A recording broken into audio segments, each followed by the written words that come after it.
Russia Ukraine యుద్ధం మరింత తీవ్ర స్థాయికి చేరుతుంది. ఉక్రెయిన్పై రష్యా భీకర దాడులకు పాల్పడుతుంది. ఉక్రెయిన్ రష్యాకి సంబంధించిన ఆయిల్ రిఫైనరీస్ మీద దాడి చేసి చాలా తీవ్ర నష్టం చేసిన నేపథ్యంలో రష్యా ఇప్పుడు ప్రతీకార దాడులకు పాల్పడుతుంది. అర్ధరాత్రి మిజైల్స్, డ్రోన్స్తో విరుచుకుపడింది రష్యా.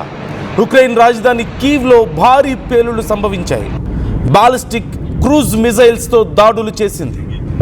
ఈవెన్ రెసిడెన్షియల్ ఏరియాస్లో కూడా భారీ విధ్వంసం సృష్టించినట్లుగా తెలుస్తోంది. ఈ నేపథ్యంలో ప్రజలు తీవ్ర భయాందోళనకు గురై వాళ్ళ నివాసాలు ఖాళీ చేసి పరుగులు పెడుతున్నారు. దాడులకు భయపడి మెట్రో స్టేషన్లలో తలదాచుకుంటున్నారు అక్కడి ప్రజలు. రష్యా దాడుల్లో ఇప్పటికే ఒకరు ప్రాణాలు కోల్పోతే 11 మందికి తీవ్ర గాయాలైనట్లుగా తెలుస్తోంది. నిప్రో నది ఇరువైపులా భారీ నష్టం సంభవించింది. ప్రజలు అప్రమత్తంగా ఉండాలంటూ జెలెన్స్కీ ఇప్పటికే ప్రకటన చేశాడు. రష్యా ఇంధన కేంద్రాలపై ఉక్రెయిన్ వరుస దాడులకు పాల్పడిన విషయం మనకు తెలిసిందే. చమురు శుద్ధి కర్మాగారాలే ప్రధాన లక్ష్యంగా ఈ దాడులు చేసింది ఉక్రెయిన్. 100 డ్రోన్తో రష్యాని ఉక్కిరిబిక్కిరి చేసింది. రష్యాలో ఇంధన సంక్షోభం కూడా మరింత పెరిగింది. ఇంధన కొరతను ఇప్పటికే పుతిన్ కూడా యాక్సెప్ట్ చేశాడు. ఎస్, మేము నష్టపోయాము, చాలా తీవ్రమైన ఇంధన కొరత ఉంది అని. పెట్రోల్ బంకుల వద్ద ప్రజలు బారులు తీరుతున్నారు. ఇంధన కొరతతో భారీగా పెట్రోల్ ధరలు కూడా పెరిగినట్లుగా తెలుస్తోంది. రేషన్ విధానంలో ఇంధన సరఫరా కూడా అక్కడ ఆదేశాలు ఇచ్చారంటే ఏ స్థాయిలో ఒక్కసారిగా ఇంధన కొరత రష్యాలో ఏర్పడిందో మనం చూడొచ్చు. ఈ నేపథ్యంలో ఇప్పుడు రష్యా ప్రతీకార దాడులకు పాల్పడుతోంది. రాజధాని కీవ్పై గత కొన్ని గంటల్లోనే రాజధాని కీవ్పై భారీ వైమానిక దాడి చేసింది. వందలాది డ్రోన్లు, డజన్ల కొద్ది క్షిపణులతో కీవ్ మీద దాడి చేసింది. 2026లో కీవ్పై జరిగినటువంటి అత్యంత తీవ్రమైన దాడుల్లో ఇదొకటిగా మనకి సోర్సెస్ ద్వారా తెలుస్తోంది. మొత్తం 74 మిజైల్స్, 496 డ్రోన్స్ వినియోగించినట్లుగా తెలుస్తోంది. ఉక్రెయిన్ వైమానిక దళం వాళ్ళ ఎయిర్ ఫోర్స్ రిలీజ్ చేసినటువంటి డేటా ప్రకారం చూస్తే రష్యా మొత్తం 74 మిజైల్స్ అండ్ 496 డ్రోన్స్ని ప్రయోగించింది ఇన్ లాస్ట్ ఫ్యూ అవర్స్. వాటిలో చాలా వరకు మేము అడ్డుకున్నామని చెప్పినప్పటికీ కొన్ని మాత్రం టార్గెట్స్ని రీచ్ అయ్యాయి. అయితే as per some other sources in last few hours 13 మంది మరణించారు, 80 మందికి పైగా గాయపడ్డారంటూ తెలుస్తోంది. వీరిలో చిన్నపిల్లలు కూడా ఉన్నారు. అలాగే చాలామంది ఇళ్ళు కూడా ధ్వంసం అయినట్లుగా తెలుస్తోంది.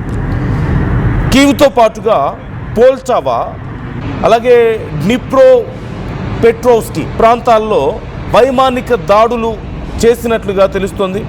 ఇంధన సైనిక మౌలిక సదుపాయాలని లక్ష్యంగా చేసుకున్నట్లుగా రష్యా కూడా ఇప్పటికే ప్రకటించింది. ఇటీవల దీనికి సంబంధించి రష్యా కూడా ఒక ఎక్స్ప్లెనేషన్ ఇస్తోంది. ఇటీవల ఉక్రెయిన్ రష్యా పౌర మౌలిక సదుపాయాల మీద చేసినటువంటి డ్రోన్ల దాడికి ప్రతీకారంగానే ఈ దాడులు చేస్తున్నామంటూ రష్యా రక్షణ మంత్రిత్వ శాఖ కూడా ఒక అఫీషియల్ స్టేట్మెంట్ ఇచ్చింది. ఉక్రెయిన్ ప్రభుత్వం ఈ దాడిని పౌరులపై ఉద్దేశపూర్వకంగా చేసిన దాడి అంటూ చెప్తోంది. ఇది యుద్ధ నీతి కాదు, సామాన్య ప్రజల మీద దాడులు చేశారు అంటూ చెప్తుంది. అలాగే పాశ్చాత్య దేశాలను మరిన్ని ఎయిర్ డిఫెన్స్ వ్యవస్థలను లైక్ ఇటు యూరోపియన్ కంట్రీస్ అండ్ యుఎస్ని రిక్వెస్ట్ చేస్తోంది. ఇప్పుడు ఉక్రెయిన్ మరిన్ని ఎయిర్ డిఫెన్స్ వ్యవస్థలని మాకు అందించండి అంటూ నాటోని కూడా రిక్వెస్ట్ చేస్తున్నట్లుగా మనకి సమాచారం అందుతోంది. వాటితో పాటు ఇప్పుడు రష్యాలో కూడా చాలా తీవ్రమైనటువంటి నష్టాన్ని మనం చూస్తున్నాం. ప్రధానంగా ఉఫా ఆయిల్ రిఫైనరీ ఒక వారంలో 2 సార్లు రష్యాలో ఉన్నటువంటి ఉఫా ఆయిల్ రిఫైనరీ మీద ఉక్రెయిన్ దాడి చేసింది. ఇది రష్యాలో లూబ్రికెంట్స్ అలాగే ఇతర ఆయిల్ ప్రొడక్ట్స్ని వీళ్ళు మేజర్గా ఇక్కడ రిఫైన్ చేస్తూ ఉంటారు. మాస్కో ఆయిల్ రిఫైనరీ దీని మీద కూడా భారీగా దాడులు చేసినట్లుగా కనపడుతుంది. ఈ నేపథ్యంలో ఇప్పుడు అక్కడ మొత్తం యాక్టివిటీస్ ఆపేశారు. టువాప్సే రిఫైనరీ అండ్ ఆయిల్ టెర్మినల్ మీద కూడా దాడులు చేసింది ఉక్రెయిన్. అలాగే పర్మ్ రిఫైనరీ అండ్ ట్రాన్స్నెఫ్ట్ పంపిణీ కేంద్రాల మీద కూడా డ్రోన్లతో దాడులు చేసింది. అక్కడ ఉన్నటువంటి ప్రాసెసింగ్ యూనిట్స్ అలాగే స్టోరేజ్ ట్యాంక్స్ చాలా తీవ్రంగా దెబ్బతిన్నాయంటూ ఇప్పటికే రష్యా ప్రకటించింది. ఈ నేపథ్యంలో రష్యాలో చాలా తీవ్రమైన ఆయిల్ కొరత ఏర్పడింది. అక్కడ రేషన్ పద్ధతిలో ఆయిల్ని సప్లై చేయడానికి కూడా ఇప్పుడు ప్లాన్ చేస్తున్నట్లుగా తెలుస్తుంది. ఒక్కసారిగా రష్యాకి సంబంధించిన కీలకమైనటువంటి ఆయిల్ స్టోర్స్ మీద ఉఫా ఆయిల్ రిఫైనరీ అలాగే Moscow oil refinery, Nizhny Novgorod refinery, Tuapse ఫెర్మ్ రిఫైనరీ, ఇలా వీటన్నిటి మీద ఒకేసారి దాడులు చేయడంతో రష్యా ఊపిరి పీల్చుకోలేని పరిస్థితి, కొన్ని బిలియన్స్ ఆఫ్ డాలర్స్ వాళ్ళకి లాస్ వచ్చినట్లుగా తెలుస్తుంది. ఆయిల్ సంక్షోభం ఏర్పడింది. ప్రపంచంలో ఆయిల్ అవైలబుల్ ఉన్నటువంటి అత్యంత పెద్ద దేశాల్లో రష్యా ఒకటి, ప్రపంచ దేశాలకు సప్లై చేసేటువంటి దేశం. అలాంటి దేశంలోనే ఇప్పుడు ఆయిల్ రేట్లు పెరిగాయి. రేషన్ విధానంలో ఆయిల్ని అందిస్తున్నారంటే ఎంత తీవ్రమైన నష్టం వాటిల్లింది అనేది మనం అర్థం చేసుకోవచ్చు. మరోవైపు in last few days Russia కూడా ఉక్రెయిన్ని చాలా తీవ్రంగా నష్టపరిచిందనే చెప్పాలి. ఇప్పటి వరకు ఈవెన్ జూన్ స్టార్టింగ్లోనే 22 మంది పౌరులు మరణించారు ఇన్ లాస్ట్ 1 మంత్, అండ్ 145 మంది గాయపడ్డారు. వీరిలో చిన్నపిల్లలు కూడా ఉన్నట్లుగా తెలుస్తోంది. అలాగే నిన్న మొన్నట్లో జూలై 1, 2 తేదీల్లో జరిగినటువంటి దాడుల్లో 13 మంది ప్రాణాలు కోల్పోయారు. లాస్ట్ మంత్ 22 మెంబర్స్ మరణించారు, 145 మెంబర్స్ గాయపడ్డారు ఉక్రెయిన్లో. ఇప్పుడు ఈ 2 రోజుల్లో జరిగినటువంటి దాడి మీదే, ముఖ్యంగా కీవ్లో అత్యంత భయంకరమైన దాడిగా దీన్ని చెప్తున్నారు. ఈ దాడిలో 13 మంది మరణించారు, 80 నుంచి 90 వరకు కూడా గాయపడ్డట్లుగా తెలుస్తుంది. అలాగే చాలా రెసిడెన్షియల్ బిల్డింగ్స్ కూడా దెబ్బతిన్నాయంటూ ఇప్పటికే కీవ్ ప్రకటన జారీ చేసింది.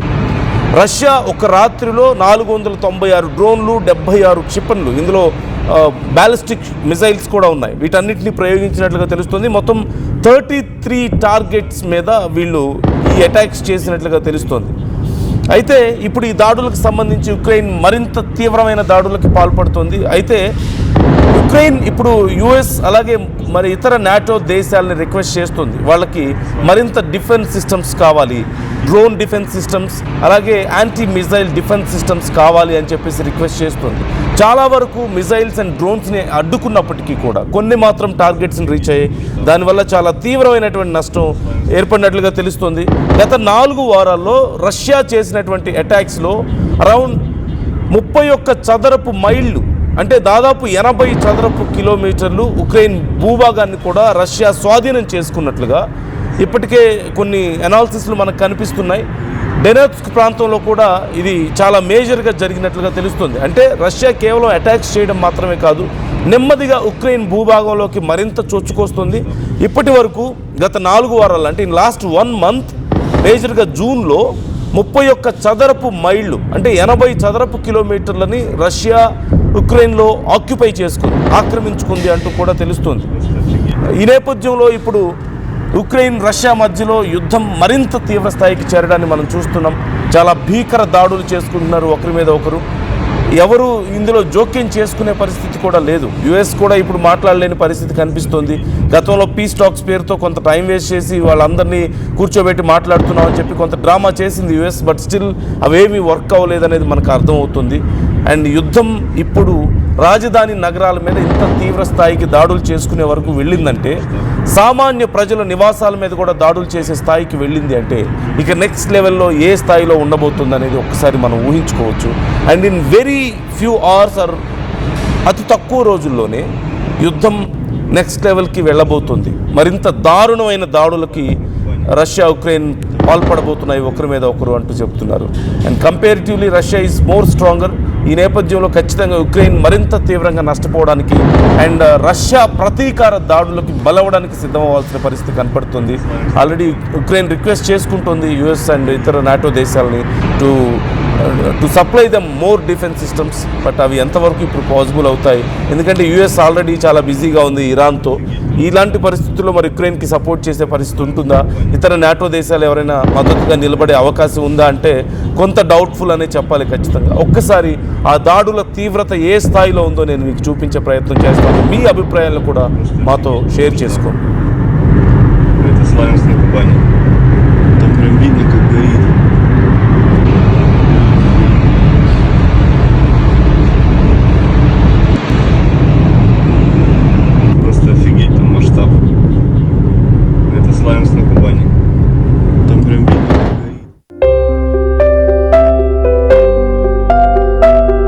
చిన్న చిన్న ఆనందాలు 35 ఏళ్లుగా నా జీవితంలో లేవు. 35 ఏళ్లుగా నేను డైపర్లలో బ్రతికాను. 6 సెంటీమీటర్ల ఫిస్టులా నా మూత్రాశయంలో లీకు కారణమైంది. ఎవరూ నాకు సహాయం చేయలేకపోయారు. ఏఐఎన్యూలో వైద్యులను కలిసే వరకు అక్కడ వారు రోబోటిక్ శస్త్రచికిత్సతో నాకు పరిష్కారం ఇచ్చారు. వారు నా ఆత్మవిశ్వాసాన్ని కూడా తిరిగిచ్చారు. Precision Care makes it possible. The Center for Robotic Surgery at AINU. Tournament ముందు పెయింట్ ఎలా చేస్తాం?